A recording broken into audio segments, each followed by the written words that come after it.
friend! I'm so glad that you're here. If you've never crocheted before and always wanted to learn, this video is for you. I will show you how easy it is, and by the end of this video you'll be able to understand the very basics of each foundation stitch and maybe even crochet yourself a very basic hand towel. Who knows? How awesome is that? Let's get to it.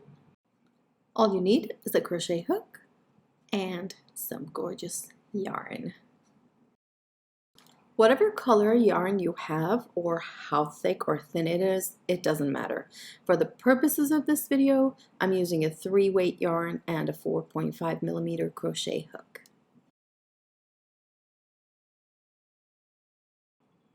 To create the slip knot, we are going to fold the tail of our yarn onto itself like this.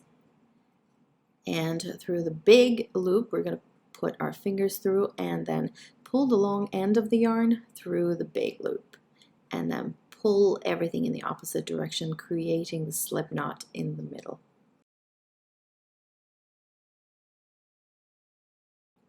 Now let's talk about how we hold the crochet hook. This flat surface is a thumb rest, and in the back it has the same thing for your other fingers so that you can pretend that the crochet hook is an extension of your hand. It should never be free rolling around in your hand. Whatever moves that you need to make, you make it with your whole hand.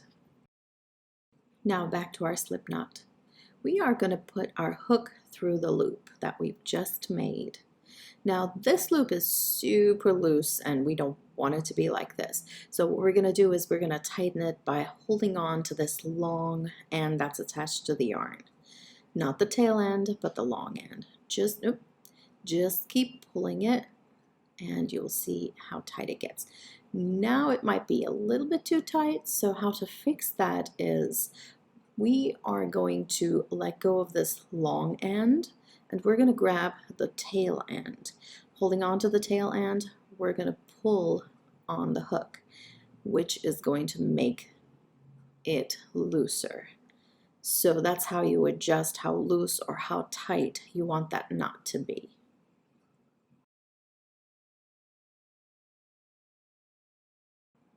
Here's a fun tidbit.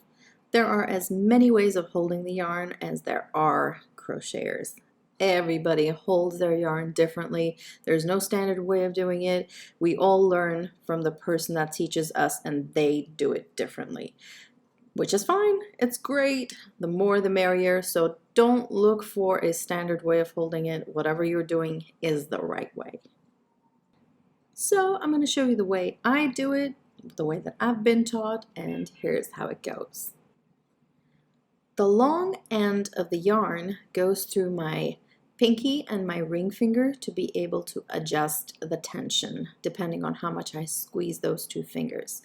And then I wrap the other end through my index finger, and then to be able to control the piece that I'm working, I am holding the tail with my thumb and my middle finger so that I can move the hook freely, take it and then pull it through the loop like this. Alright, let's try it a little bit faster. Put it through the pinky, roll it around, and then hold the tail. There we go. Now we are ready to start crocheting. And now we're ready for some exciting action. Let's loop our hook through our yarn like this, and then we are going to pull that yarn through the loop we already have on our hook like this. There we go. There's our first chain. That's awesome. See how it glides so that it's not too tight. We don't want it to be too tight. We don't want it to be too loose either. So just take a look at this and you will find the middle ground. Let's do it again. Loop our hook through the yarn and then pull the yarn through the loop. There is our second chain. So exciting. Let's do it again. One more time. Loop it around and then pull it through. Now the more chains we do, we're going to get further and further away from the end. To be able to control our work, we need to move our thumb and middle finger so it doesn't move around that freely. So we got to let go of the tail, and then we are going to hold on to the end of the chain so that we have a lot more control again. And now we can keep going with our chain. Let's do it again. Loop it and then pull through. Loop it and then pull through. Very good. You're doing so well. Loop it and pull through. Beautiful. Move your thumb and middle finger and then loop and pull through. Loop and pull through. Loop and pull through. Beautiful.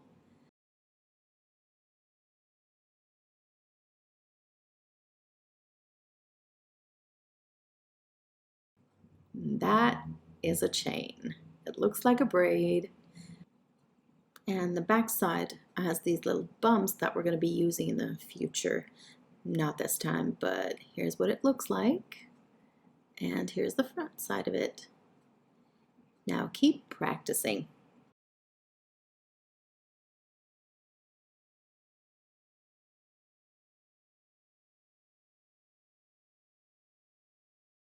All right, we are ready to go.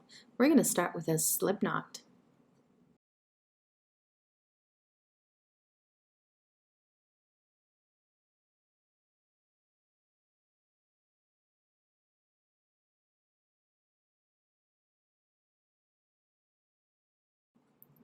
We're going to start by chaining 12.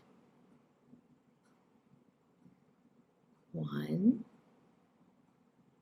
2, 3, 4, 5, 6, 7, 8,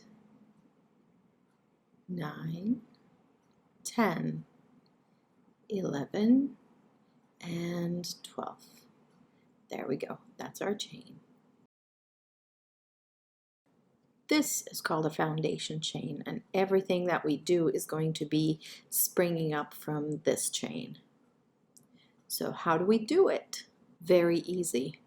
Now let me adjust the video a little bit because we need to get a little bit closer. Let me zoom in like this so we can see what we're doing. We are going to skip this very first chain and then go into the second one like this. Now that our hook is through, we're going to loop the yarn and pull it through just like we did with the chain. Now we have 2 loops on our hook. Now what we're going to be doing is loop the yarn around and then pull through both of those loops. And there's our single crochet. Let's do it one more time. Go into the next stitch, put the hook through, loop it through, and then pull it through. We have 2 loops on our hook, and now we're going to loop the yarn and then pull it through both of those loops, and there's our single crochet again. Let's do it again. On our 3rd stitch, loop it around the yarn and pull through. We have 2 loops on our hook, pulling the yarn through both of them again, and there's our 3rd single stitch. It doesn't look much now, but as we keep going you're going to see the pattern emerge. Let's do it again and continue doing it until the end of our row.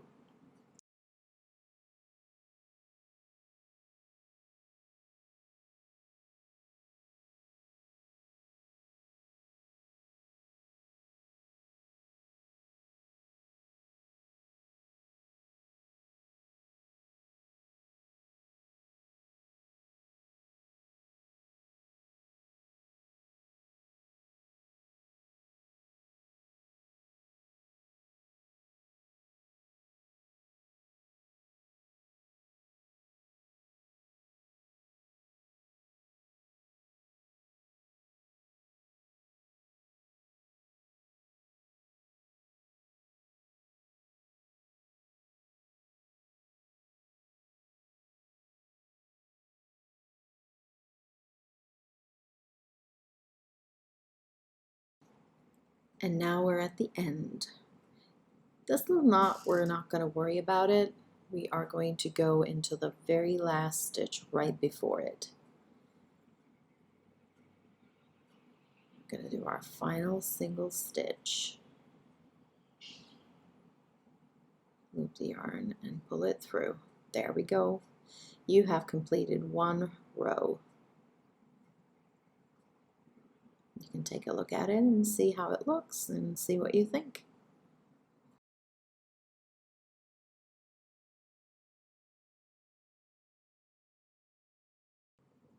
There's our first round, and the reason that it's called a round is we are going to keep turning it round and round, and the way it goes is round and round. Let me show you. Now we start through here and then we go this way, and then we turn and then we go back, and now we're going to turn again and then go back and then keep going back and forth all the way to the top as big as you want your work to be. So how we're going to do the turn? Very easy. We are going to chain one at the end of our row and then turn our work this way.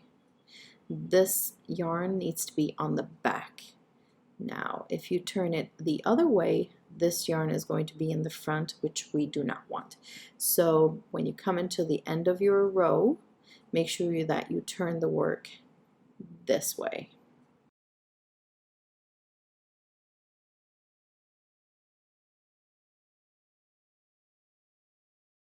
Now we're going to start on our second row.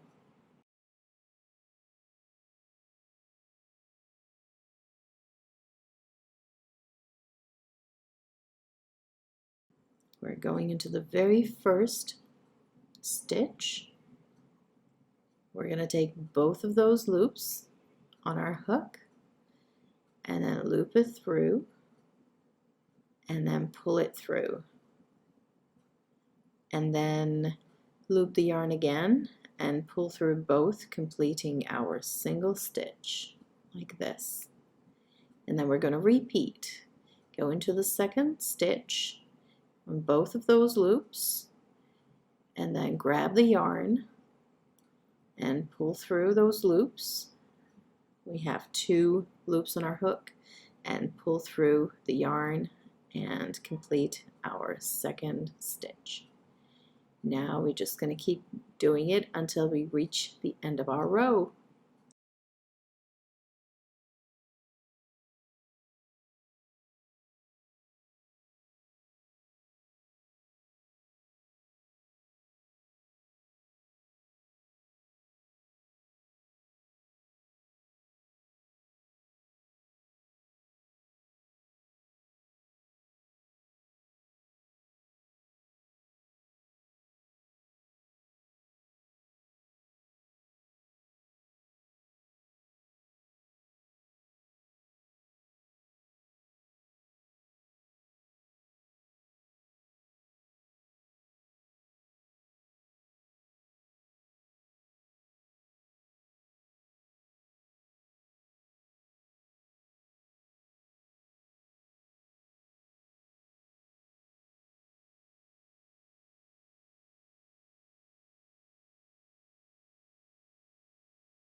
And here we are. We are at our last stitch. Now we're going to chain one and turn our work. There we go. Now let's do it again one more time, one more row.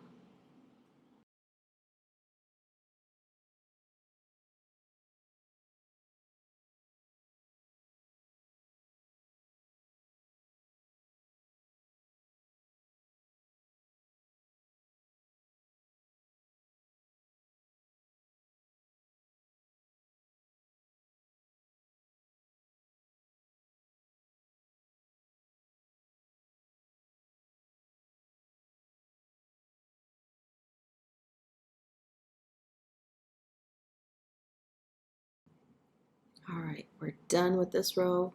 Let's chain one and then turn, and let's do our final round.